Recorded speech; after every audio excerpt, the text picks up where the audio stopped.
तो हेलो दोस्तों, कैसे हैं आप लोग? उम्मीद करते हैं बहुत अच्छे होंगे और अपनी पढ़ाई को बहुत ही ज़बरदस्त तरीके से कर रहे होंगे। तो हाजिर हैं आपके लिए एसएससी जीडी का एक और बेहतरीन प्रैक्टिस सेट लेकर, जिसमें हम लोग 20 प्रश्नों को सॉल्व करते हैं।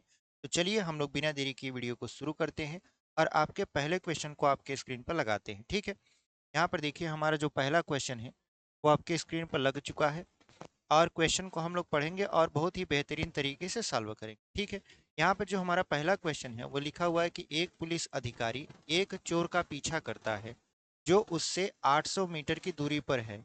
यदि वे क्रमशः 8 किलोमीटर प्रति घंटा और 7 किलोमीटर प्रति घंटा की चाल से दौड़ते हैं, तो चोर को पकड़ने के लिए पुलिस अधिकारी को कितनी दूरी तक दौड़ना होगा? ऐसे प्रश्न चोर और पुलिस का बहुत ही आसान तरीके से पूछा जाता है और बहुत ज़्यादा पूछा जाता है। तो ऐसे क्वेश्चन को कैसे सॉल्व करना है, हम लोग तरीके को सीखेंगे। आप समझिए, यहाँ पर एक जगह है, मान लेते हैं ए, और एक जगह है बी, और एक जगह है सी। ठीक है, यहाँ पर है आपका कौन? पुलिस। और ए से बी के बीच की जो दूरी है वो है 800 मीटर, और यहाँ पर है चोर। ठीक है, और यहाँ पर उसे पकड़ा जाना है, यानी यहाँ पर पकड़ा जाना है, यानी वो यहाँ पर पकड़ा जाएगा। अब देखिए क्या होता है, कह रहा है कि अगर जो चोर है वो आपका, यदि वे क्रमशः 8 किलोमीटर प्रति घंटा और 7 किलोमीटर प्रति घंटा की चाल से दौड़ते हैं, यानी ये जो पुलिस है ये 8 किलोमीटर प्रति घंटा, और ये जो चोर है आपका वो 7 किलोमीटर प्रति घंटा की रफ्तार से चलता है।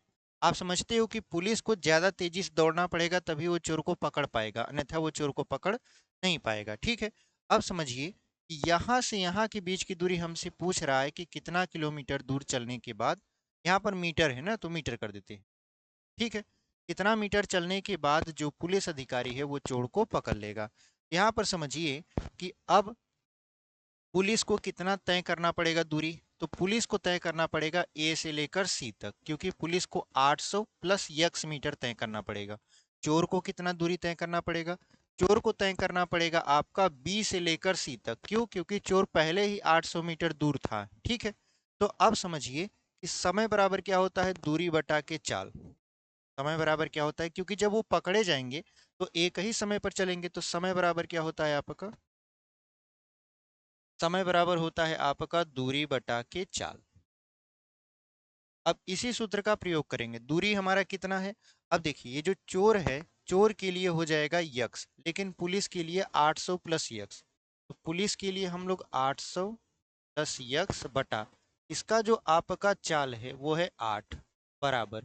अब जो चोर आपका तय करेगा, कितने समय में तय करेगा, तो वो हो जाएगा आपका, चोर को यक्स घंटा केवल चलना है, यक्स घंटा नहीं यक्स मीटर चलना है।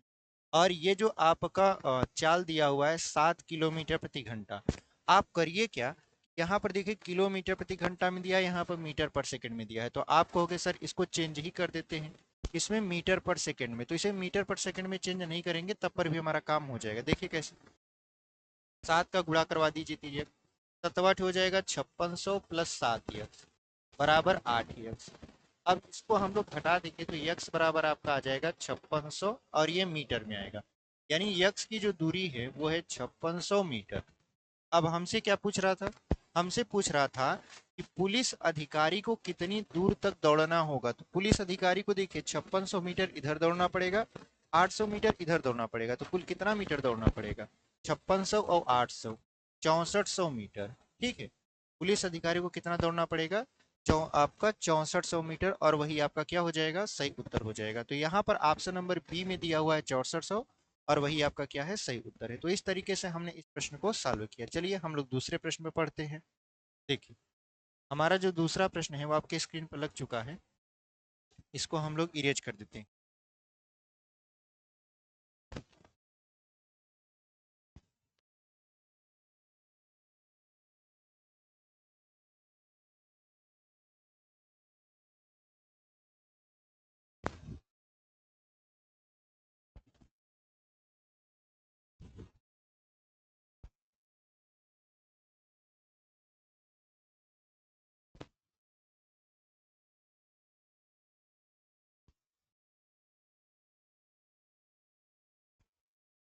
अगला जो हमारा प्रश्न है वो कुछ इस तरीके से है कि एक मोबाइल की कीमत में पहले क्रमिक रूप से 5%, 2% की कमी होती है और उसके बाद कीमत में क्रमिक रूप से 10% और 20% की वृद्धि होती है। मोबाइल की कीमत में अंतिम परिवर्तन क्या है? तो मान लेते हैं यहाँ पर कि मोबाइल जो था हमारा, इसको हम लोग थोड़ा सा, पानी लगा हुआ है इसको इरेज कर लेते हैं। देखिए, मान लेते हैं कि जो मोबाइल का कीमत था वो था आपका कितना, 100 रुपया। ठीक है। अब 100 रुपया कीमत वाले मोबाइल के फ़ोन को हम लोग क्या किए कि पहले इसमें कमी हो रही है। कितने की कमी हो रही है? 5% की। तो 5% की कमी हो जाएगी तो ये हो जाएगा 95/100, फिर गुड़े। अब कितने की कमी हो रही है? तो 2% की। तो यहाँ पर 100 में से 2 घटा देंगे तो 98/100 हो जाएगा। फिर यहाँ पर क्या हो रहा है कि फिर से देखा जा रहा है कि 10% और 20% की वृद्धि होती है। 10% की वृद्धि हो जाएगी तो 110/100 गुड़े 20% की हो जाएगी तो 120/100। ये हम क्या निकाल रहे हैं? ये निकाल रहे हैं आपका विक्रय मूल्य। ठीक है, क्योंकि हम लोग जानते हैं कि मोबाइल की कीमत में अंतिम परिवर्तन या तो लाभ हो सकता है या तो हानि हो सकता है। ठीक है, तो हम लोग इसका विक्रय मूल्य निकाल रहे हैं। देखिए, यहाँ से 100 क्या कर देंगे? खत्म कर देंगे। यहाँ पर बचेगा आपका 95 + 98। तो 95 और 98 का गुणा करवा देते हैं। ठीक है, और यहाँ पर एक जीरो से एक जीरो, एक जीरो से एक जीरो खत्म कर देते हैं। अब 95 को लिख सकते हैं 90 + 5 और 98 को लिख सकते हैं 90 + 8, बटा कर सकते हैं यहाँ पर 100 गुड़े। इसका जब गुणा करवा देंगे तो ये हो जाएगा 132। ठीक है, और बटे में हो जाएगा आपका 100।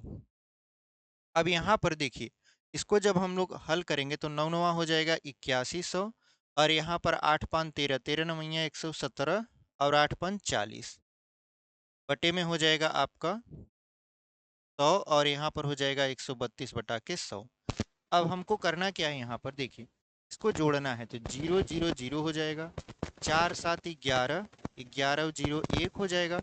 उसके बाद यहाँ पर 1 1 2, 2 और 1 3 हो जाएगा, 8 1 कितना हो गया? 9, और बटे में हो गया आपका 100। फिर यहाँ पर 132/100, तो एक जीरो से एक जीरो खत्म कर दिए। अब आपका 101 मतलब 931 का गुणा 132 में करवाते हैं। ठीक है, करवा देंगे तो हमारा जो आएगा वो आपका विक्रय मूल्य होगा। तो यहाँ पर हम लोग क्या करते हैं, या 4 से काट देते हैं। 4 से इसको काटेंगे कट जाएगा, 4 से इसको काटेंगे तो कट जाएगा, लेकिन गुणा करवा देंगे ज़्यादा बेटर होगा। चलिए इधर गुणा करवा देते हैं। ये हो जाएगा 931, यहाँ पर हो जाएगा 132, तो 2 6 18 हो जाएगा, 3 9 और यहाँ पर हो जाएगा 27। 9 त्रिक 27 होता है, 1 3 और 9, 2 बचा, 6 3 9 8 17, 1 18, यहाँ पर 7 3 10 12, 9 2 11 1 12, मतलब आया आपका कितना? 12 28 92। तो 12 28 92 बटा क्या कर देंगे हम लोग? 1000 कर देंगे। ठीक है, 12 28 92 बटा 1000। क्यों 1000? क्योंकि यहाँ पर 100 है और गुणा हम लोग करे हैं 10 का, तो 10 और 100 1000 हो गया। ये विक्रय मूल्य आया। ठीक है, क्रय मूल्य हमने कितना माना था? 100 रुपया माना था। तो अगर हम 100 में से इसको घटा दें तो हमको पता चल जाएगा कि लाभ हुआ है कि हानि हुआ है। तो देखिए, अगर इसका हम यहाँ पे गुणा करवा देंगे तो ये कम हो रहा है, ये ज़्यादा, इसका मतलब लाभ हुआ है, लेकिन कितने का हुआ है? इसके लिए हमको 100 इस तरफ नहीं लिखना पड़ेगा, इस तरफ लिखना पड़ेगा। तो ये 3 जीरो हो जाएगा, मतलब 1 लाख। अब यहाँ लिखा है 1,22,892 में से 1 लाख घटाएंगे तो कितना बचेगा? 22,892, और बटे में है 1000। अब इसका प्रतिशत अगर निकालना होगा तो हम लोग क्या करेंगे? लाभ गुणते 100 बटा क्रय मूल्य कर देंगे, यानी लाभ गुणते 100 बटा क्रय मूल्य और यहाँ पर प्रतिशत। ठीक है, तो ये वाला क्या हो जाएगा? खत्म हो जाएगा। अब हमको क्या करना है? 4 से काटना है इसको। जब 4 से काटेंगे, या हम लोग 1000 से भाग कर देते हैं, यहाँ पर जब 1000 से भाग करेंगे तो यहाँ पर आ जाएगा 22। ठीक है, तो दो ऑप्शन में देखिए 22 है, चूंकि आंसर सही बटा में आया हुआ है इसलिए दो ऑप्शन में 22 है, तो हमको इसका भाग करना ही पड़ेगा। तो यहाँ पर हो जाएगा 1000 से हम लोग इसको भाग कर देंगे तो हो जाएगा 22,892। यहाँ पर हो जाएगा 2, यानी 1000 दूनी 2000। उसके बाद बचेगा 289। उसके बाद फिर कितना हो जाएगा? 2 उतरेगा, फिर ये 2 बार जाएगा तो हो जाएगा ये आपका 2000। यहाँ पर 892, तो बचा कितना हमारा? 22 सही। ठीक है, यहाँ पर 22 सही 892 बटा 1000। अगर हम इसको 4 से काटें, 4 दूनी 8, फिर 4 दूनी 8, फिर 4 तिहाई 12 और 4 पच्चीस हम 100, यानी ये हो जा रहा है आपका 22 सही। यहाँ पे लिख देते हैं 22 सही 223 बटा 250 और प्रतिशत प्रतिशत, ठीक है। तो कौन सा विकल्प आपका सही हो गया? अगर आप देखें ऑप्शन नंबर ए में 22 सही 223 बटा 250 दिया हुआ है और वही आपका क्या हो जाएगा? सही उत्तर हो जाएगा। तो इस तरीके से हम ऑप्शन नंबर ए को टिक करेंगे और आगे बढ़ जाएंगे। चलिए हम लोग अगला क्वेश्चन देख लेते हैं। देखिए तीसरा क्वेश्चन, इसको हम लोग मिटा देते हैं।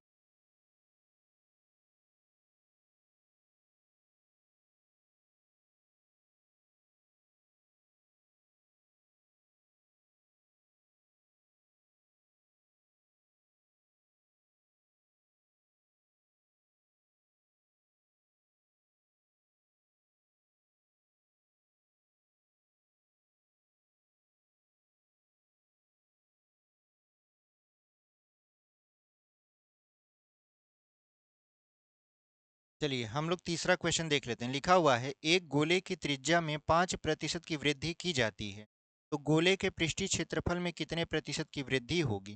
तो समझिए गोले का जो पृष्ठीय क्षेत्रफल होता है वो होता है 4 पाई r स्क्वायर। अब इसकी त्रिज्या r है, अब इसमें 5% का वृद्धि कर दिया गया, तो ये हो जाएगा r गुणित 105 बटा के 100, ठीक है। ये नया त्रिज्या है, तो इसका पृष्ठीय क्षेत्रफल कितना होगा? तो आप कहोगे कि इसका जो पृष्ठीय क्षेत्रफल होगा वो हो जाएगा आपका 4 पाई। अब आर स्क्वायर का मतलब 105 बटा यहाँ पर 100 और आर का इस तरीके से स्क्वायर लगा देंगे, ठीक है। तो यहाँ पर ये कितना हो जाएगा आपका? आप कहोगे कि ये नया पृष्ठीय क्षेत्रफल है और ये वाला पुराना है, ठीक है। तो अगर हम देखें तो 105 का 2 बार गुणा करवाना है, तो 105 का हम लोग 2 बार गुणा करवा लेते हैं। यहाँ पर हो जाएगा आपका कितना? 5 पचे 25 और यहाँ पर 501, कुल मिला जुला कर आपका यहाँ पर 11 0 25 आया, ठीक है।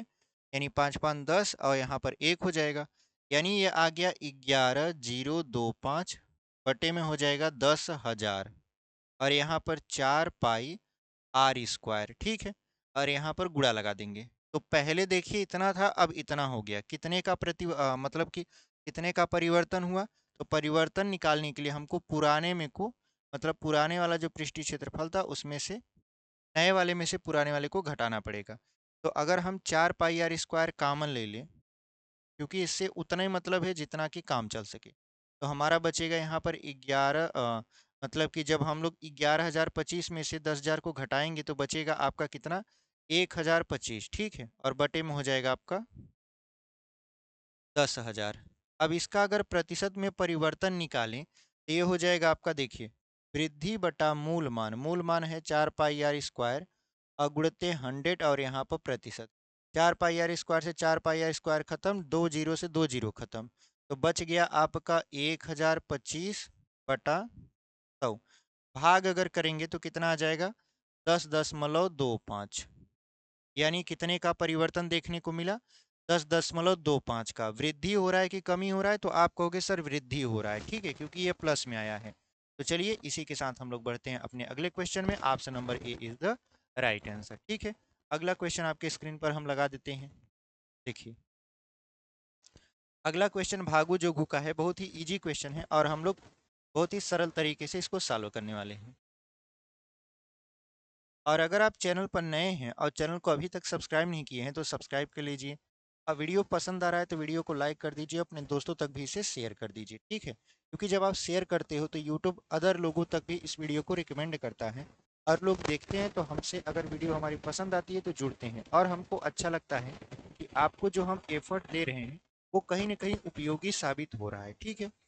अब देखिए अगला जो हमारा क्वेश्चन है वो लिखा हुआ है कि 5/16 ऑफ, इस तरीके से लिखा हुआ है आपका 5/16, फिर यहाँ लिखा हुआ है ऑफ, उसके बाद लिखा हुआ है 7/8, उसके बाद यहाँ पर लिखा हुआ है गुणे 6 प्लस, उसके बाद आपका है 15-10, ये हो जाएगा 15-10। इसका मान बताना है। तो सबसे पहले आप जानते हो कि अगर ब्रैकेट नहीं दिया है तो उसके बाद ऑफ वाले को हल किया जाता है। ऑफ का मतलब गुणा होता है, तो यहाँ पे 5/16 गुणे 7/8 हो जाएगा। फिर गुणे है 6, प्लस 15 में से 10 जाएगा तो 5 बचेगा। अब यहाँ पर क्या करना है आपको, यहाँ पर आप काट सकते हो, इसको 3 कर सकते हो, इसको 8 कर सकते हो। तो 7 त्रिक 21, 21 पंचे 105, और 8 ठाई हो जाएगा आपका 64, और प्लस 5। अब इसकी वैल्यू कितना आ जाएगा, देखिए 64 का 5 में गुणा कर देंगे तो 5 चौक 20, 5 छक 30, 2 32, प्लस हो जाएगा आपका 105, बटे में हो जाएगा 64। अगर इसको जोड़ेंगे तो ये हो जाएगा 5, 2, 4/64, यानी कुल मिला जुलाकर 425/64 आ रहा है। तो कौन से विकल्प में आपका दिया हुआ है, ऑप्शन नंबर सी में देखिए 425/64 दिया हुआ है, और वही आपका क्या हो जाएगा, सही उत्तर हो जाएगा। तो चलिए इसी के साथ हम लोग आगे बढ़ते हैं और अपने अगले क्वेश्चन को देखते हैं। देखिए अगला जो हमारा क्वेश्चन है वो आपके स्क्रीन पर लग चुका है।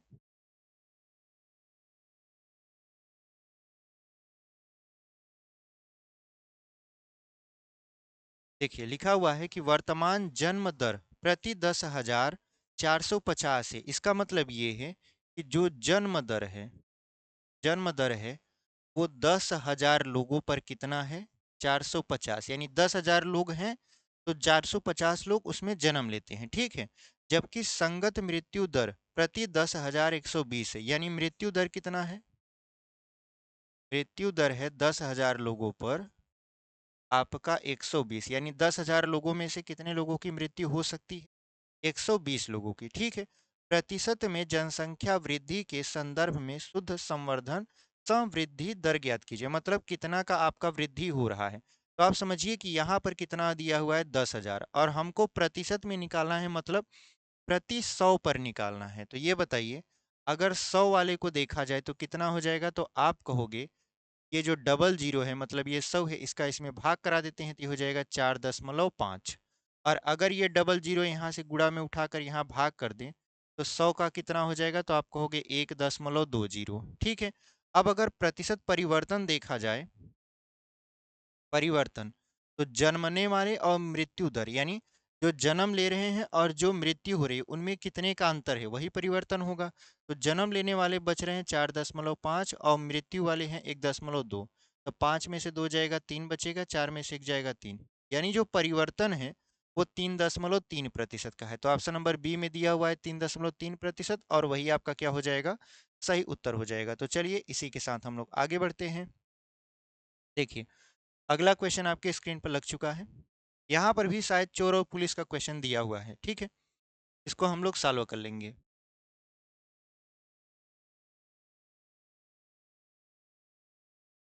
देखिए लिखा हुआ है कि एक चोर 15 मीटर पर सेकंड की चाल से दौड़ना शुरू करता है। 12 सेकंड दौड़ने के बाद एक पुलिसकर्मी उसी दिशा में 20 मीटर पर सेकंड की चाल से चोर को पकड़ने के लिए दौड़ना शुरू करता है। पुलिसकर्मी को चोर को पकड़ने के लिए कितने मीटर तक दौड़ना पड़ेगा। यहाँ पर समझिए, हमने कहा था ऐसे कंडीशन में आप 3 पॉइंट मानेंगे, एक ए, दूसरा बी, और तीसरा आपका सी, ठीक है। अगर हम देखें तो पुलिसकर्मी यहाँ होगा, चोर यहाँ होगा, और उस पकड़ा यहाँ जाएगा, यानी पुलिसकर्मी यहाँ है, चोर यहाँ है, उसको पकड़ा यहाँ पर जाएगा। तो जो चोर है वो 12 सेकंड तक 15 मीटर पर सेकंड की रफ्तार से भागेगा, यानी चोर यहाँ रहा होगा, यहाँ से जब भागेगा कितने रफ्तार से भाग रहा है आपका, यहाँ पर 15 मीटर पर सेकंड की रफ्तार से, कितने समय के लिए, 12 सेकंड के लिए। तो कितना मीटर भागेगा, ये कितना मीटर भागेगा, तो हम लोग 15 का 12 में गुणा करा देंगे तो ये हो जाएगा 180 मीटर। यानी अब पुलिस और चोर के बीच की जो दूरी है वो है 180 मीटर। अब करना क्या है कि चोर अब यहाँ आ चुका है, पुलिस वाला यहाँ पर है, और पकड़ा जाएगा तो यक्स मीटर दूरी पर पकड़ा जाएगा। तो हमको बताना क्या है, इस यक्स का मान, ठीक है। इस यक्स का मान के साथ अगर हम 180 को जोड़ देंगे तो हमारा आंसर आ जाएगा। अब यहाँ पर देखिए क्या है कि पुलिस की जो चाल है वो है 20 मीटर पर सेकेंड, और जो चोर है वो 15 मीटर पर सेकेंड की रफ्तार से भाग रहा है, ठीक है।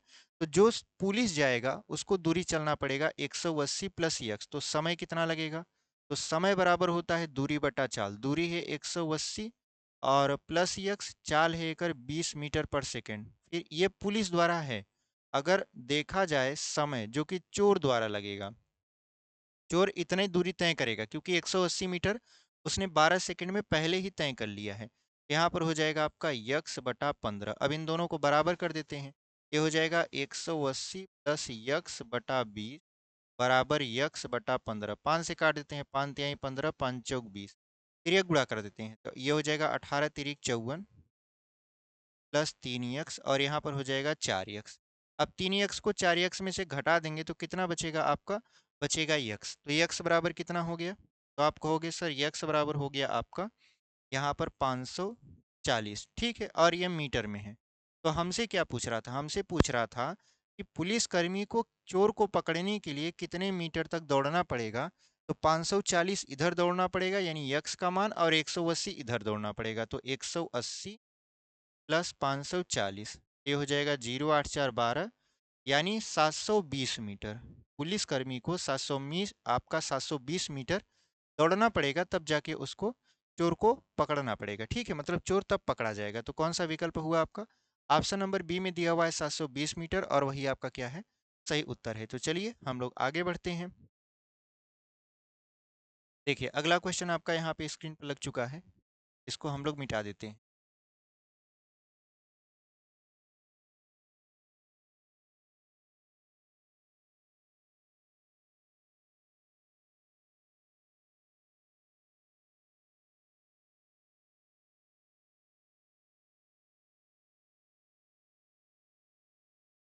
चलिए यहाँ पर अगला क्वेश्चन देख लेते हैं। लिखा हुआ है कि 1 घंटे में ए 5 कुर्सियों पर पेंट कर सकता है और बी 3 कुर्सियों पर पेंट कर सकता है। निर्धारित कीजिए कि जब वे एक साथ मिलकर काम करते करेंगे तो उन्हें 40 कुर्सियों को पेंट करने में कितना समय लगेगा। अब समझिए ए जो है वो 1 घंटे में कितना कुर्सी पेंट करता है? 5। बी 1 घंटे में कितना कर सकता है? तो 3। ठीक है, उसके बाद अगर दोनों एक साथ काम करते हैं यानी ए और बी 1 घंटे में कितना कुर्सी पेंट करेंगे, तो इनको जोड़ देंगे तो 8 कुर्सी। ठीक है, 8 कुर्सी वो लोग पेंट करते हैं 1 घंटा में। तो 1 कुर्सी पेंट करेंगे 1/8 घंटा में, तो 40 कुर्सी पेंट करेंगे आपका 40/8 यानी कि 5 घंटा में। कितना घंटा में? 5 घंटा में। तो कौन सा विकल्प आपका सही हो जाएगा? ऑप्शन नंबर बी में दिया हुआ है 5 घंटा, और वही आपका क्या है? सही उत्तर है। तो चलिए हम लोग आगे बढ़ते हैं। अगला क्वेश्चन आपके स्क्रीन पर लगा हुआ है, इसको हम लोग मिटा देते हैं।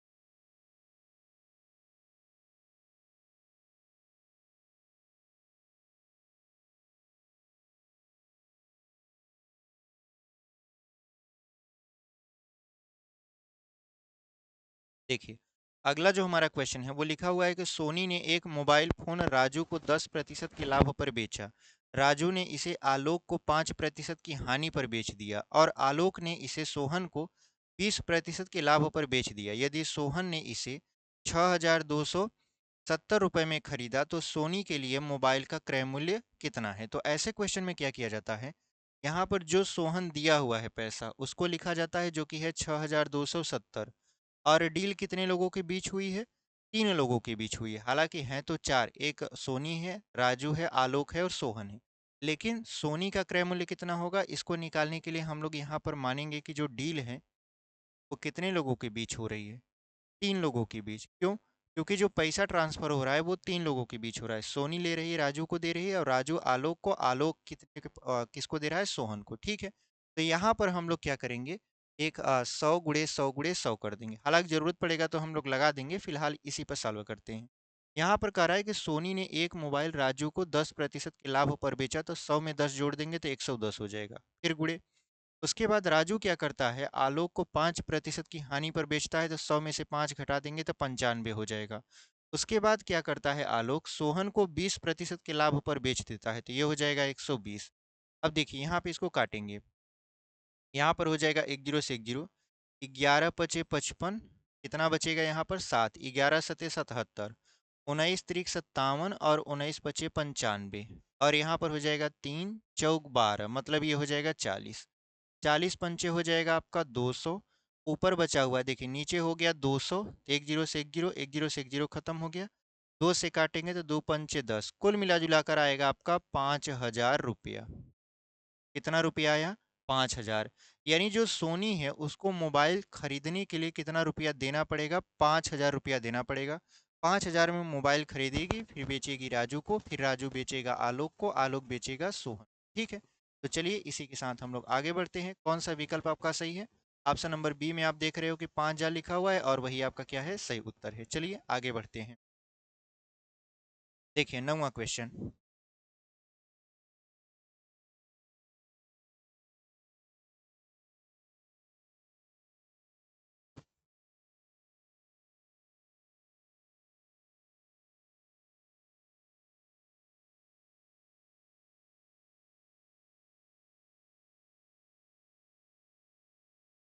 अगला जो हमारा क्वेश्चन है वो कुछ इस तरीके से है। यदि आप 2,500 रुपये में एक जैकेट खरीदे हों और 4,500 रुपये में वैसे ही दो जैकेट खरीद रहे हों, तो छूट प्रतिशत ज्ञात कीजिए। एक जैकेट का अंकित मूल्य है 2,500 रुपया। अब आप समझिए कि 2,500 रुपया में एक जैकेट है। ठीक है, यानी 2,500 रुपया एक जैकेट का बोला जा रहा है। आप दो जैकेट लेते हैं, तो दो जैकेट लेते हैं तो कितना रुपया होना चाहिए उस हिसाब से? 5,000 होना चाहिए। यानी दुकानदार जो है आपको कह रहा है कि देखिए साहब, अगर आप जैकेट लेते हैं दो जैकेट, तो 5,000 रुपये आपको देना पड़ेगा, क्योंकि एक जैकेट का मूल्य है 2,500 रुपया। लेकिन आप उसे 4,500 रुपया देते हैं। कितना रुपया देते हैं आप उसे? 4,500 रुपया। तो कितने का डिस्काउंट वो आपको दिया? तो कहोगे सर 500 रुपये का दिया। अगर इसका हम लोग प्रतिशत निकालें कि आपका डिस्काउंट परसेंट कितना है, तो आपका डिस्काउंट बटे अंकित मूल्य जो कि है 5,000 गुणे हो जाएगा आपका 100 ऑफ परसेंट। डबल जीरो से डबल जीरो खत्म कर देंगे, 5 दहा में 50, 10 से काटेंगे तो कुल मिला जुला कर 10% आएगा। कितना आ गया? 10%। यानी जो डिस्काउंट दिया जा रहा है जैकेट पर, वो 10% का दिया जा रहा है। तो ऑप्शन नंबर बी में दिया हुआ है 10%, और वही आपका क्या हो जाएगा? सही उत्तर हो जाएगा। तो चलिए इसी के साथ हम लोग आगे बढ़ते हैं। यहाँ पर देखिए आपका 10वां क्वेश्चन।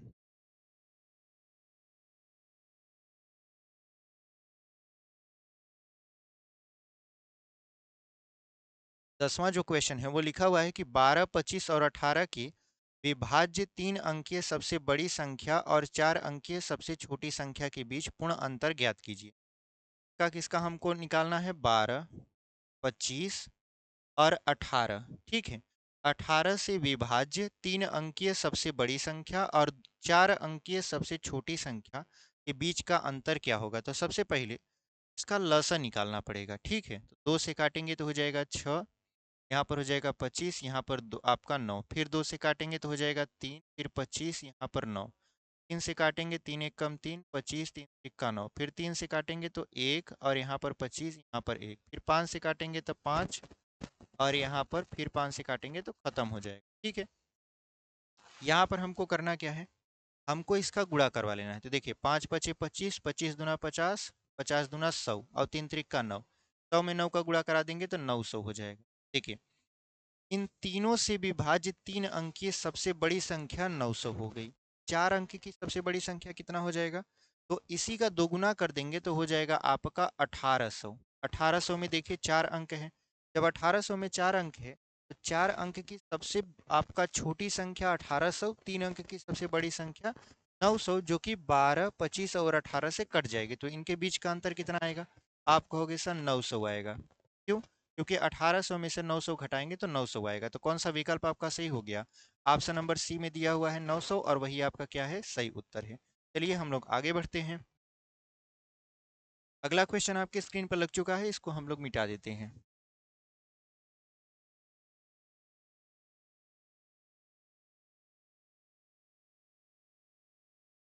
देखिए अगला जो हमारा क्वेश्चन है वो लिखा हुआ है कि एक दुकानदार किसी वस्तु की खरीद पर निम्नलिखित 3 छूट योजनाओं की घोषणा करता है। मतलब अगर आप कोई सामान उसकी दुकान से खरीदते हैं तो आपको 3 ठो डिस्काउंट देगा। ठीक है, इनमें से कौन सी योजना ग्राहक के लिए सबसे अच्छी योजना है? मतलब अगर आप एज अ कंज्यूमर जाएंगे तो आपको कौन सी आपका ग्राहक की जो छूट है वो कौन सा अच्छा आपको लगेगा, ये आपको बताना है। पहला उसने क्या कहा? 15% और 18% की दो क्रमागत छूट दे देता है। ठीक है, तो यहाँ पर हम लोग क्या करते हैं, 15% और 18% की दो क्रमागत छूट को निकाल लेते हैं और देखते हैं कि कुल मिला जुला कर कितना छूट देगा। पहला वाला, तो हम लोग इस फार्मूले का यूज करेंगे, R1 + R2 - R1 × R2 / 100। ठीक है, तो यहाँ पर हो जाएगा 15 + 18 - 15 गुणे 18/100 और यहाँ पर लगा देंगे प्रतिशत। तो ये हो जाएगा 8×5 = 13, 1 1 2 1 3 33, और यहाँ पर कितना हो जाएगा आपका 15 × 120 हो जाएगा। अब 15 1 कम 15 12 हो जाएगा आपका 27। ठीक है, 15 × 120 आपका हासिल लग गया 12, 15 1 कम 15 और 12 कितना होता है 27 होता है, बटा 100 कर देंगे 2.7 और यहाँ पर हो जाएगा आपका प्रतिशत। ठीक है, तो अगर यहाँ पर हम देखें तो आपका देख रहे हैं कि 3 में से 2 जाएगा, पहले इसको देख लेते हैं। तो ये हो जाएगा 30 और यहाँ पर 2 में से 2 जाएगा तो बचेगा 0, और यहाँ पर 30 कर देते हैं, यहाँ पर परसेंटेज हो जाएगा, यानी 30.30 ऐसे आ रहा है। ठीक है, अभी इसको हम लोग ड्रॉप करते हैं, मतलब यहीं पर रोकते हैं, फिर दूसरा ऑप्शन पढ़ते हैं। लिखा हुआ है 6 वस्तुएं खरीदे और 2 मुफ्त में पाए। अगर आप 6 ठो खरीदते हैं तो 2 ठो आपको मुफ्त में देता है। ठीक है, मुफ्त में, तो उसने कुल कितना वस्तु दिया, 8 ठो दिया। 8 ठनी में से 2 ठो जो है आपका वो छूट पर दे रहा है, तो कितना प्रतिशत का डिस्काउंट दे रहा है। यहाँ पर आप कहोगे 2 चौक 8 और 4 25 हम 100, यानी वो 25% का डिस्काउंट दे रहा है। फिर यहाँ पर हम देखेंगे सी, 30% की एकल डिस्काउंट देता है, मतलब एकल छूट देता है 30%। तो आप बताइए कौन सा चूज करेंगे। ये है आपका ए, जिसमें 30.30% का डिस्काउंट दे रहा है। दूसरा वाला है बी, जिस पर आपको 25% का डिस्काउंट मिल रहा है। और तीसरा वाला है सी, जिस पर आपको केवल 30% का डिस्काउंट मिल रहा है। तो आप कहोगे सर ऑप्शन नंबर ए वाला, मतलब ये जो ए वाला है 30.30, वही हम लोग चुनेंगे, क्योंकि सबसे ज़्यादा डिस्काउंट ए वाला ही दे रहा है। तो देखिए 4 ऑप्शन दिए हुए हैं, पहला दिया हुआ है ए और सी दोनों योजनाएं समान छूट प्रदान करती हैं। नहीं, यहाँ पर दोनों योजनाएं हालांकि दिखने में लगभग बराबर हैं, बट समान छूट नहीं देती। क्यों नहीं देती, क्योंकि यहाँ पर देखिए 30 है, यहाँ पर है 30.30, तो ये 3 जीरो ज्यादा हो चुका है, यानी ये वाला तो गलत हो जाएगा। तो कौन सा सही होगा, ऑप्शन नंबर जिसमें ए दिया रहेगा, मतलब जिसमें योजना ए दिया रहेगा। तो यहाँ पर देखिए योजना ए ऑप्शन नंबर बी में दिया हुआ है, और वही आपका क्या हो जाएगा, सही उत्तर हो जाएगा। यानी योजना ए से हमको ज्यादा लाभ हो रहा है एज अ कंज्यूमर, ग्राहक, तो हम लोग योजना ए को पसंद करेंगे। तो ऑप्शन नंबर बी आपका क्या हो जाएगा, सही उत्तर हो जाएगा। तो चलिए इसी के साथ हम लोग आगे बढ़ते हैं। 12वां क्वेश्चन आपके स्क्रीन पर लग चुका है, इसको हम लोग इरेज कर देते हैं।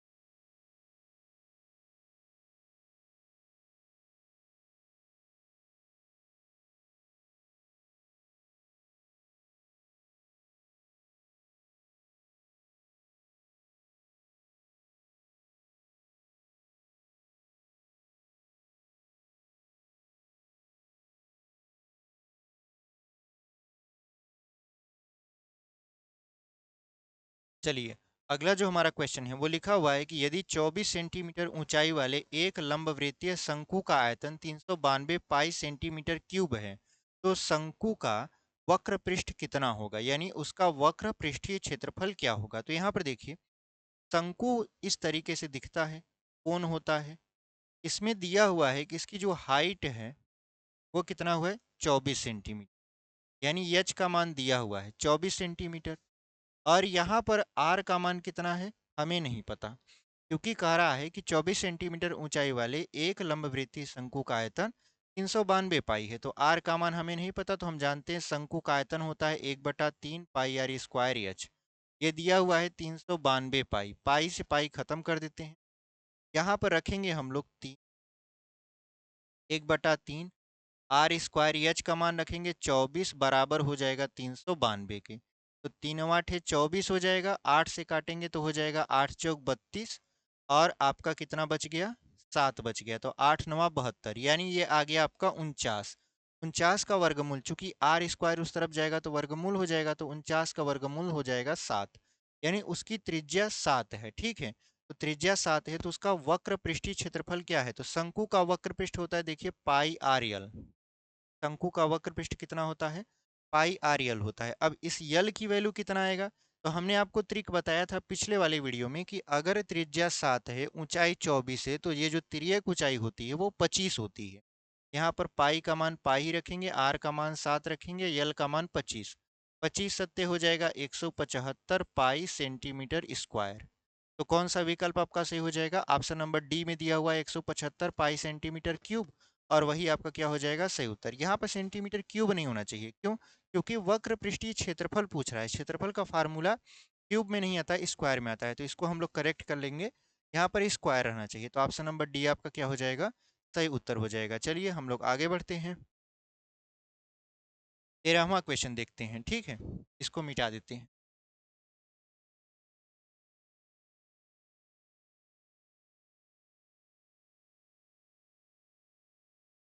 देखिए 13वां जो क्वेश्चन है वो लिखा हुआ है कि दो व्यक्तियों ए और बी के भार का अनुपात क्रमशः 5:3 है। यदि ए के भार में 5% की वृद्धि हो जाए और ए तथा बी का कुल भार 15% बढ़कर 92 किग्रा हो जाए तो बी के भार में हुई प्रतिशत वृद्धि दशमलव के 2 स्थान तक शुद्ध ज्ञात कीजिए। तो यहाँ पर समझिए कि ए और बी दो लोग हैं, यहाँ पर ए है और बी है।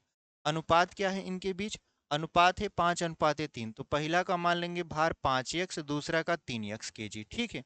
अगर इनको जोड़ दिया जाता है तो कितना हो जाता है, कह रहा है कि यदि ए और बी के भार में, यदि ए के भार में 5% वृद्धि हो जाए और ए तथा बी का कुल भार 15% बढ़कर 92 किग्रा हो जाए तो बी के भार में कितने प्रतिशत यहाँ पर क्या हो जाएगा, वृद्धि होनी चाहिए। तो यहाँ पर हमको क्या करना पड़ेगा, सबसे पहले निकालना पड़ेगा कि ए और बी का भार कितना है, ठीक है। लिखा हुआ है दो व्यक्तियों ए और बी के भार का अनुपात इतना है। यदि ए के भार में यहाँ पर, अच्छा यहाँ पे हमको लग रहा है कि क्वेश्चन थोड़ा सा हमारा क्या है, अधूरा है, इसको हम लोग एक बार चेक कर लेते हैं, ठीक है। क्योंकि यहाँ पर हमको ए और बी का भार निकालेंगे तभी जाके हमारा क्या बनेगा, सवाल बनेगा, ठीक है।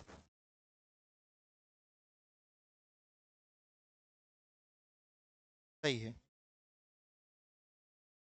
सवाल आपका सही है, हमको लगा थोड़ा सा मिस्टेक हो गया होगा। तो यहाँ पर देखिए कह क्या रहा है, सबसे पहले कह रहा है कि अगर हम ध्यान से देखें तो ए के भार में 5% की वृद्धि हो जाए, तो ए का भार हमने माना है 5x, तो अगर 5x में 5% की वृद्धि हो जाती है तो ये हो जाएगा 105/100, ठीक है। और उसके बाद कह रहा है कि ए और बी दोनों का भार मिलकर 15% बढ़ जाए तो ए और बी कितना हो जाएगा, 5 और 3 8x। अब इसमें इसका भार 15% बढ़ता है तो 115 बटा कितना हो जाएगा, 100। और ये रियल में किसके बराबर हो जाएगा, ये हो जाएगा आपका 92 किग्रा के बराबर, तो ये हो जाएगा 92। देखिए 23 पंचे 115, 23 चौका 92 और 4 दूना के 8, 5 दूना के हो जाएगा 10, यानी यक्स गुड़े 10/100 बराबर 1 के। तो यहाँ पर काट देंगे तो यक्स बराबर आपका आ जाएगा 10, ठीक है। यानी यक्स का मान 10 है तो ए का भार कितना होगा, तो 10 का 5 में गुणा करा देंगे 50, और यहाँ 10 का 3 में गुणा करा देंगे तो ये हो जाएगा 30। अब ए का मान पता है 50 किग्रा, बी का मान पता है 30 किग्रा। अब बी के मान में कितने का परिवर्तन किया गया था, तो बी के मान में कितने का परिवर्तन किया गया था, तो इसको हम लोग इस तरीके से निकाल सकते हैं यहाँ पर कि ये तो 50 था ही, प्लस यहाँ पर 30 था, तो हम मान लेंगे कि यक्स प्रतिशत का मतलब वृद्धि हुआ था और कुल भार बढ़कर कितना हो गया था आपका 92। अब यहाँ पर 50 में से 92 को घटाएंगे तो कितना मिलेगा, 42 मिलेगा। और यहाँ पर हो जाएगा आपका 30, और ये हो जाएगा 100 प्लस यक्स/100, ठीक है। यहाँ पर हो जाएगा आपका 92। अब यहाँ पर जब घटाएंगे तो ये हो जाएगा आपका 4200, 42, ठीक है। अभी 100 से गुणा नहीं किए, 100 से गुणा कर देंगे तब ये 4200 इधर हो जाएगा आपका, 3 का 100 में गुणा करा देंगे 3000, और 3 का मतलब 30 का एक्स में गुणा करा देंगे तो हो जाएगा 30x, और ये हो जाएगा आपका 4200। हटाएंगे तो कितना बचेगा, यहाँ पे हो जाएगा 30x बराबर 1200, ठीक है। एक जीरो से एक जीरो खत्म हो गया, एक्स बराबर 3 चौक 12, 40% का, ठीक है। तो यहाँ पर आप देख पा रहे हो कि ऑप्शन में दिया हुआ है, यहाँ पर क्या दिया हुआ है आपका ऑप्शन में। तो कितना बढ़कर हो गया था, अच्छा यहाँ पर 15% बढ़कर हो गया था ना, तो यहाँ पर हम लोग क्या करेंगे कि भार कितना हो गया था इसका, 15%, 10 था 50, यहाँ पर हो जाएगा आपका अनुपात 3 था तो 30 हो गया, उसके बाद घटा दिए तो यहाँ पर हो जाएगा आपका 42, और यहाँ पर 30 था। अच्छा यहाँ पर क्या पूछ रहा था, कह रहा था कि बी के भार में हुई प्रतिशत वृद्धि निकटतम 0.2 स्थानों तक ज्ञात कीजिए। ये जो 92 आया है ये कितने के किसके बराबर आया है, तो यहाँ पर हम लोग इसका वृद्धि नहीं निकाले क्योंकि 92 लिख दिए, तो यहाँ पर ये दोनों बढ़कर कितना हो गया था, 92। तो यहाँ पर इसको हम लोग थोड़ा सा मिटा देते हैं। हमारा ये जो आया है ये 50 है, ठीक है। ये कितना है आपका 92 है। तो आप समझिए कि 50 और 92 घटा देंगे तो ये हो जाएगा 42, ठीक है। अब 42 किग्रा, पहले 30 किग्रा था, अब 42 किग्रा हो गया। तो कितने का वृद्धि हुआ? तो आप कहोगे सर 12 का हुआ। कितने में से? 30 में से। तो यहाँ पर हो जाएगा 100 और प्रतिशत। तो इसको काटेंगे तो ये हो जाएगा आपका 4 तिहाई 12, या ऐसे नहीं कटेगा, 3 चौक 12 और 3 दहा में 30, ठीक है। 10 से 10 काट देंगे, 40% आ रहा है लगभग लगभग। लेकिन इसको इस तरीके से हम लोग नहीं लगा पा रहे हैं, मतलब क्योंकि आंसर ही मैच नहीं कर रहा, तो इसको हम लोग क्या करेंगे, मिटा के अलग तरीके से लगाएंगे।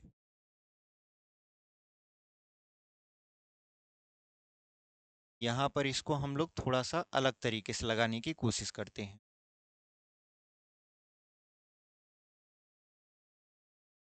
देखिए सवाल को फिर से हम लोग ध्यान से थोड़ा पढ़ेंगे। लिखा हुआ है कि दो व्यक्तियों ए और बी के भार का अनुपात क्रमशः 5:3 है।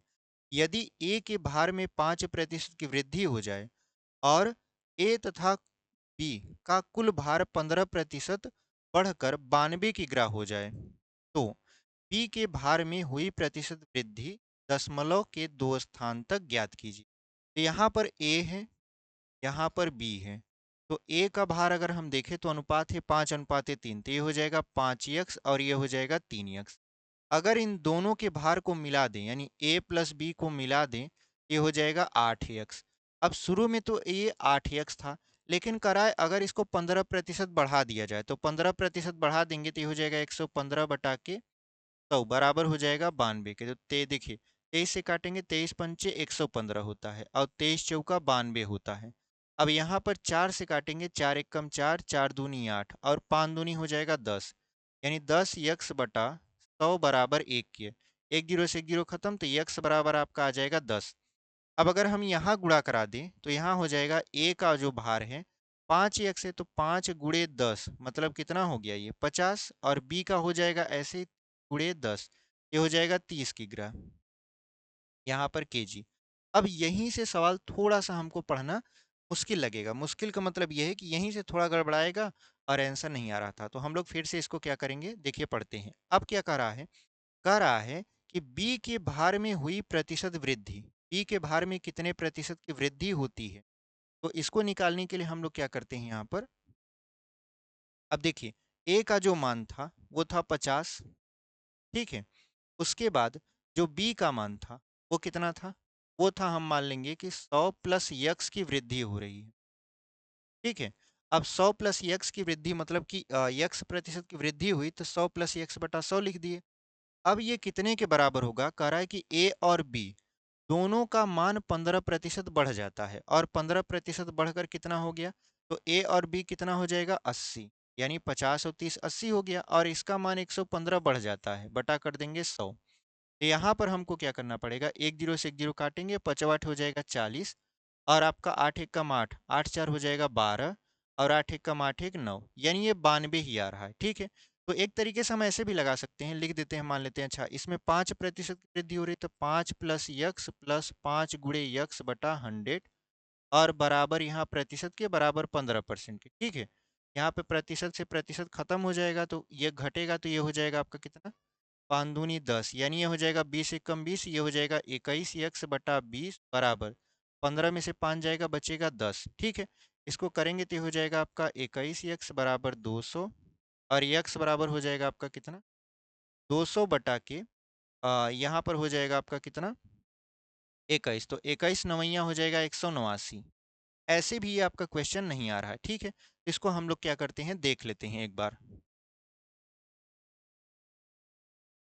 चलिए यहाँ पर हम लोगों से गलती क्या हो रही है इसको थोड़ा समझते हैं। यहाँ पे लिखा हुआ है दो व्यक्ति ए और बी के भार का अनुपात क्रमशः 5:3, 5:3 हमने कर लिया। हमने इसका मान निकाल लिया, ये 50 हो गया, ये 30 हो गया, ठीक है। यहाँ तक तो हम लोग कर ही रहे थे। हम लोग गलती क्या कर रहे थे, हम लोग गलती ये कर रहे थे, कह रहा था कि ये 5% बढ़ रहा था, इसका हम ध्यान ही नहीं दे रहे हैं। और ये कितने प्रतिशत बढ़ेगा, इसको हम लोग बढ़ा रहे हैं, बट इसको नहीं बढ़ा रहे हैं। इसकी वजह से हम लोग दो बार सवाल लगाए, दो बार सही लगाए हैं, ऐसा नहीं कि गलत है कहीं पर भी, सब कुछ सही है, बट ये वाला जो पार्ट है इसको ध्यान में नहीं दे रहे हैं, जिसकी वजह से हमारा आंसर नहीं आ रहा। तो अब इसको ध्यान में देते हैं। देखिए 50 का 5% बढ़ाएंगे तो 105/100 हो जाएगा, प्लस 30 में कितने प्रतिशत बढ़ा रहे हैं तो 100 प्लस मान लेते हैं यक्स परसेंट, बटा हो जाएगा 100 बराबर, ये 92 kg के था। तो इसको काटेंगे तो देखिए 50 दूना 100 हो जाएगा, 2 से काटेंगे 2 पंचे 10, 2 दूनी 4, 2 पंचे 10, यानी 52.5 को उस तरफ ले जाएंगे तो ये हो जाएगा, देखिए एक जीरो से एक जीरो खत्म, 3 का अंदर गुणा करवा देते हैं तो 300 प्लस 3x बराबर। अब उस तरफ जब जाएगा तो 92 में से 52.5 को घटाएंगे तो 5 बचेगा इधर, 11 में से 2 जाएगा 9 बचेगा, यहाँ बचेगा आपका 3, क्योंकि आपका 8 में से 5 जाएगा 3 बचेगा, और यहाँ पर 10 से गुणा करवा दें, ये हो जाएगा आपका 300 प्लस 3x बराबर 395। हमको 395 में से 300 को घटाना है तो 3x बराबर मिल जाएगा 95। तो x बराबर 3 त्रिक का 9, फिर 3 एक कम 3 बचेगा 2, 3 छक 18, यानी 31.6% आएगा, जो कि हम लोग बार बार यहाँ तक तो कर ले रहे थे, बट ये जो 5% बढ़ रहा था इसको नहीं बढ़ा रहे थे। ठीक है, हम चाहते तो इस वीडियो का, यानी ये जो 2 बार हम लगाएं इसको कट कर सकते थे, एडिट कर सकते थे, लेकिन ये एडिटेड नहीं है। क्यों? क्योंकि आप भी सीखिए कि पेपर में अगर एक बार थोड़ा सा मिस्टेक हो जाए तो कैसे क्वेश्चन परेशान करता है। ठीक है, तो इस तरीके से कभी कभी क्या होता है कि निगाह से वो चीज़ उतर जाती है और हमारा उत्तर सामने रहते हुए भी नहीं आता है। ये जो क्वेश्चन 2 बार हम लगाए हैं ये गलत नहीं था, बट 5% न याद होने की वजह से, न याद होने का मतलब ध्यान ही उस पर नहीं गया, जिसकी वजह से इसको 2 बार हमको क्या करना पड़ा, लगाना पड़ा। तो चलिए हम लोग बढ़ते हैं अपने अगले क्वेश्चन में। देखिए अगला क्वेश्चन आपका 14वां।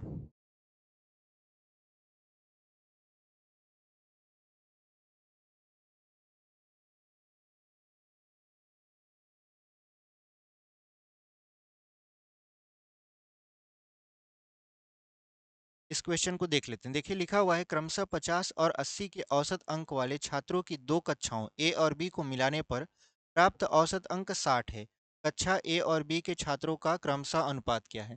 यहाँ पर देखिए ए और बी के छात्रों का अनुपात क्या है, तो सबसे पहले ए का योग निकालते हैं। तो योग बराबर आप जानते हो कि औसत गुणित संख्या होती है।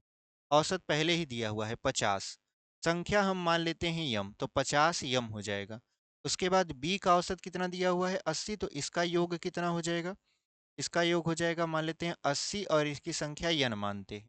अगर इन दोनों को जोड़ दिया जाए तो ये हो जाएगा 50 यम प्लस 80 यन बराबर, अब पूरी कक्षा का औसत कितना है 60 है, पूरी कक्षा का योग क्या होगा यम प्लस यन, गुणे कर देते हैं 60, ये हो जाएगा आपका 50 यम प्लस 80 यन बराबर 60 यम प्लस 60 यन। अब यम को यम की तरफ, यन को यन की तरफ ले जाएंगे तो 80 यन में से 60 यन को घटा देंगे तो बचेगा 20 यन, और 60 यम में से 50 यम जाएगा, बचेगा 10 यम। हमको निकालना है यम अनुपाते यन, तो यम अनुपाते यन बराबर कितना हो जाएगा, यम यहीं रहेगा, 10 इसके बटे में आ जाएगा, मतलब 2/1 हो जाएगा, क्योंकि 10 दूना 20 होता है। तो जो अनुपात आया वो आया आपका 2:1, यानी 2/1, 2/1। ठीक है, चलिए हम लोग आगे बढ़ते हैं। कौन सा विकल्प आपका सही हुआ? ऑप्शन नंबर सी में दिया हुआ है 2/1, और वही आपका क्या हो जाएगा, सही उत्तर हो जाएगा। चलिए हम लोग आगे बढ़ते हैं। अगला क्वेश्चन आपका 15वां दिया हुआ है, इसको हम लोग मिटा देते हैं।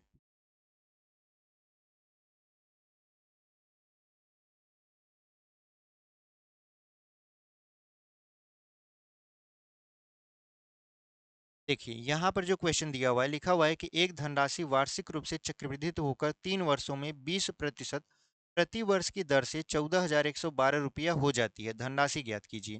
तो यहाँ पर देखिए ये P बराबर पूछ रहा है, A बराबर दिया हुआ है 14,112, यहाँ P हो जाएगा, यहाँ 1 प्लस R का मान है 20/100 की पावर हो जाएगा 3। ठीक है, तो यहाँ पर हमको करना क्या है कि 20 से इसको काटना है, 20 एक कम 20, 20 पंचे 100, तो 5 एक कम 5, एक 6 हो जाएगा, ये हो जाएगा 14,112, यहाँ पर P गुड़े, अब 6 का 3 बार गुणा करेंगे, ये हो जाएगा 6 गुड़े 6 गुड़े 6 बटे हो जाएगा 5 गुड़े 5 गुड़े 5। ठीक है, तो हमको क्या करना है, यहाँ पर 5 गुड़े 5 गुड़े 5, ये हो जाएगा 125, क्योंकि 5 पंचे 25 पंचे 125, 125 का गुणा इसमें करवाना है। ठीक है, तो 125 का हम गुणा डायरेक्ट यहाँ पे करवा देते हैं, 14,112 में 125 का गुणा, यहाँ पर हो जाएगा 12 पंचे 60, 5 एक कम 5, 14 पचे 70, और 12 दूना हो जाएगा आपका 24, उसके बाद 2 एक कम 2, 14 दूना 28। फिर ये हो जाएगा आपका 12 एक कम 12, एक कम 1 और 14 एक कम 14। 0 10 5 2 7 2 9 1 10, यहाँ पर हो जाएगा 4, यहाँ पर हो जाएगा 16, यहाँ पर 7 1। ठीक है, यहाँ पर हो जाएगा आपका सब कुछ सही है। उसके बाद देखिए कितना जीरो आ गया आपका, 3 जीरो। ठीक है, इसका गुणा करवा दिए। अब इसमें 6 छक्का 36 छक्का 216, 216 से हम लोग क्या करेंगे, यहाँ पर भाग करेंगे। तो 216 से भाग करेंगे किसमें, ये आपका 176, और यहाँ पर 4 कितने जीरो लगे हुए हैं, 3 जीरो। ठीक है, तो यहाँ पर हम लोग जब भाग करेंगे, ये कितनी बार में जाएगा, देखिए 8 बार में। तो 8 छक 48, यानी 16 अट्ठे 128 होता है। और 8 दूना 16 एक 17, यानी हो जाएगा 1728। 14 में से 8 गया 6 बचा, 5 में से 2 जाएगा 3 बचेगा, जीरो कर देंगे, एक बार ले जाएंगे। यानी 81 से शुरुआत हो रहा है। तो कौन से विकल्प में 81 से शुरुआत है, तो आप कहोगे सर ऑप्शन नंबर डी में दिया हुआ है 81 66.67। तो हम लोग इसका बिना भाग दिए, मतलब थोड़ा सा भाग देकर भी पता कर सकते हैं कौन सा विकल्प आपका सही है। तो ऑप्शन नंबर डी आपका सही है। चलिए हम लोग आगे बढ़ते हैं। देखिए अगला क्वेश्चन आपके स्क्रीन पर लग चुका है, आप इसको पढ़िए, उसके बाद हम लोग इसको मिटा देते हैं।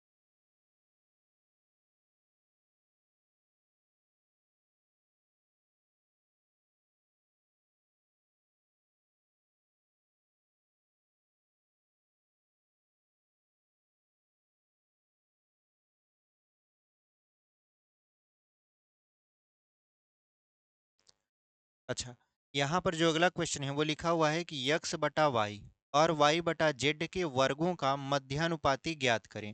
तो मध्यानुपाती ज्ञात करने के लिए फार्मूला होता है अंडर रूट में ए बी।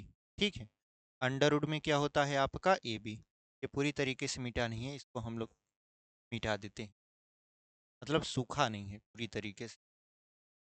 देखिए हम लोग क्या करेंगे, मध्यानुपाती के लिए जो फार्मूला होता है, इधर सूखा, यहाँ पर मध्यानुपाती के लिए फार्मूला होता है आपका ए अंडर, मतलब अंडर रूट में ए बी। अंडर रूट में ए बी का प्रयोग करेंगे और इस सवाल को सॉल्व करेंगे। देखिए कैसे लिखा हुआ है कि यक्स बटा वाई और वाई बटा जेड के वर्गों का मध्यानुपाती। तो पहले यक्स बटा वाई का यहाँ पर कर देते हैं हम लोग स्क्वायर। ठीक है, यहाँ पर क्या कर देते हैं, स्क्वायर। ये हो जाएगा आपका यक्स स्क्वायर बटे वाई स्क्वायर। उसके बाद जो आपका वाई बटा जेड दिया हुआ है, यहाँ पर वाई बटा जेड, इसका भी कर देते हैं स्क्वायर। तो ये हो जाएगा आपका वाई स्क्वायर बटा जेड स्क्वायर। ठीक है, इधर आपका सूखा नहीं है इसलिए वहाँ पे लिख रहे हैं। देखिए अब ये आ गया वाई स्क्वायर बटा जेड स्क्वायर, ये आ गया एक्स स्क्वायर बटा वाई स्क्वायर। इसका क्या निकालना है आपका, मध्यानुपाती। मध्यानुपाती के लिए फार्मूला अभी आपको बताएं क्या होता है, अंडर रूट में ए बी। तो आपका ए का मान काम करेगा एक्स स्क्वायर बटे वाई स्क्वायर, तो ये हो जाएगा एक्स स्क्वायर बटा वाई स्क्वायर। फिर गुणे बी का काम करेगा वाई स्क्वायर बटा जेड स्क्वायर, तो ये हो जाएगा वाई स्क्वायर बटा जेड स्क्वायर। तो वाई स्क्वायर से वाई स्क्वायर खत्म, एक्स स्क्वायर का वर्गमूल निकल जाएगा यक्स बटा जेड स्क्वायर का वर्गमूल निकल जाएगा जेड। यानी जो मान आएगा वो आएगा यक्स बटा के जेड। तो कौन सा विकल्प आपका सही हुआ, ऑप्शन नंबर डी, यक्स बटा के जेड दिया हुआ है और वही आपका क्या हो जाएगा, सही उत्तर हो जाएगा। तो चलिए हम लोग आगे बढ़ते हैं। अगला क्वेश्चन आपका लिखा हुआ है 17वां, इसको हम लोग मिटा देते हैं।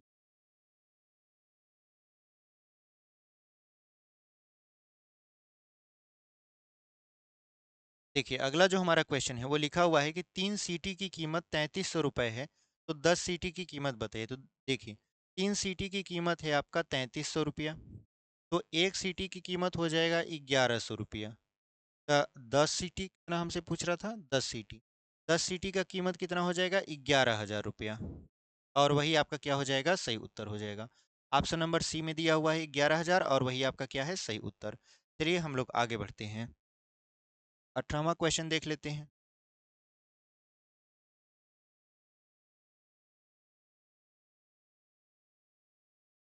देखिए अगला जो हमारा क्वेश्चन है वो लिखा हुआ है कि यदि 12 पुरुष या 9 महिलाएं किसी काम को 36 दिनों में कर सकती हैं, तो 16 पुरुष और 18 महिलाएं उसी काम को पूरा करने में कितना दिन का समय लेंगी।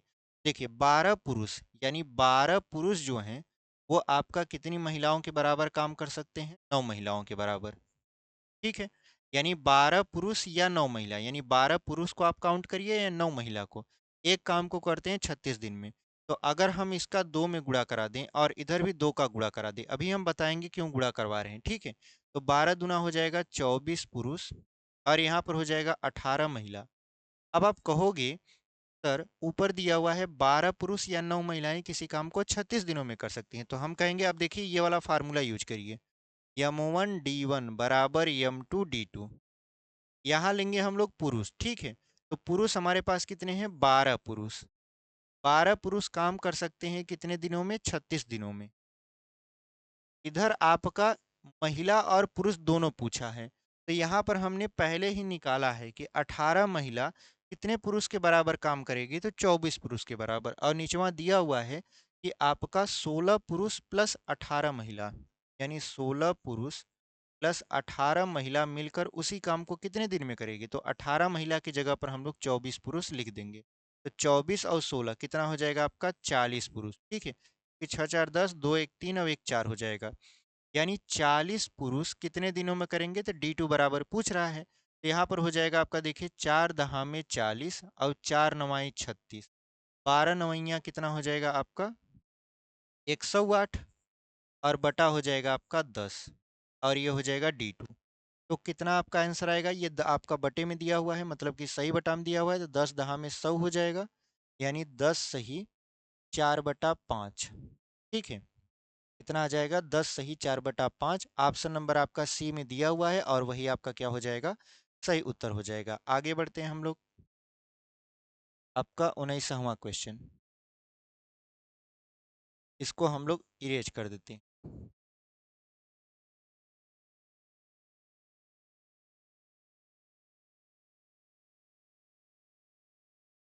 देखिए अगला जो हमारा क्वेश्चन है वो लिखा हुआ है कि 1 लाख रुपए का एक घर ए द्वारा बी को 6% के लाभ पर बेचा जाता है। बी घर वापस ए को 3% की हानि पर बेचता है। पूरे लेन देन में ए का लाभ या हानि क्या है, तो यहाँ पे समझिए फार्मूला लगेगा R1 - R2 - R1 × R2 बटा 100 और यहाँ पर प्रतिशत, ठीक है। ये माइनस क्यों हुआ, क्योंकि एक बार हानि हो रही है, तो पहले पर बेचा गया था 6% के लाभ पर, यहाँ पर 6 -3 - 6 गुड़े 3/100 कर देंगे। 6 में से 3 गया 3 बच गया, 6 त्रिक 18, 0 दशमलव कितना हो गया, 1 8 हो गया। अब घटाएंगे तो 10 में से 8 जाएगा, 2 बचेगा, यहाँ बचेगा आपका 8, ठीक है। उसके बाद यहाँ पर बचेगा 2 2 अंक पे दशमलव और ये हो जाएगा प्रतिशत।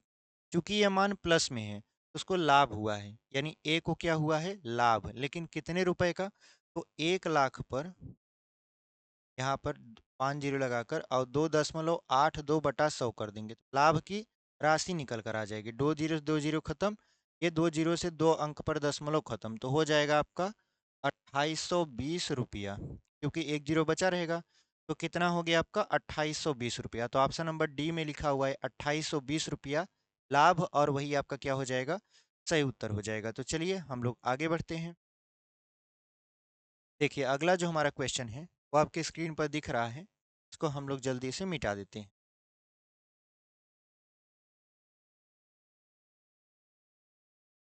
देखिए अगला हमारा क्वेश्चन लिखा हुआ है कि एक कॉलेज में 2 कोर्स होते हैं। एक एमकॉम है जिसमें से 500 में से 450 छात्र पास हुए हैं, जबकि एमए में 2000 में से 1500 छात्र पास हुए हैं। तो कॉलेज का संयुक्त पास प्रदर्शित प्रतिशत क्या है, तो यहाँ पर समझिए कि पहले 500 है, 500 में से पास होते हैं 450 और इधर है आपका 2000, 2000 में से पास होते हैं 1500, तो इधर कितने स्टूडेंट हो गए 2500 और इधर कितने हो गए आपके, तो 15 4 19, 1950, यानी 2500 में से 1950 लोग क्या होते हैं आपका, पास होते हैं। तो कितना प्रतिशत हुआ, तो 1950 बटे 2500 गुड़े 100 और यहाँ पर प्रतिशत, डबल जीरो खत्म, 25 नवैया आपका 225 होता है, 25 25 सत्ते 175, 175 करेंगे और 25 अट्ठे आपका 200, मतलब आ जाएगा 78%। यानी ऑप्शन नंबर सी में दिया हुआ है 78% और वही आपका क्या हो जाएगा, सही उत्तर हो जाएगा। यानी 78% ऐसे विद्यार्थी हैं जो कि पास हुए हैं, ठीक है।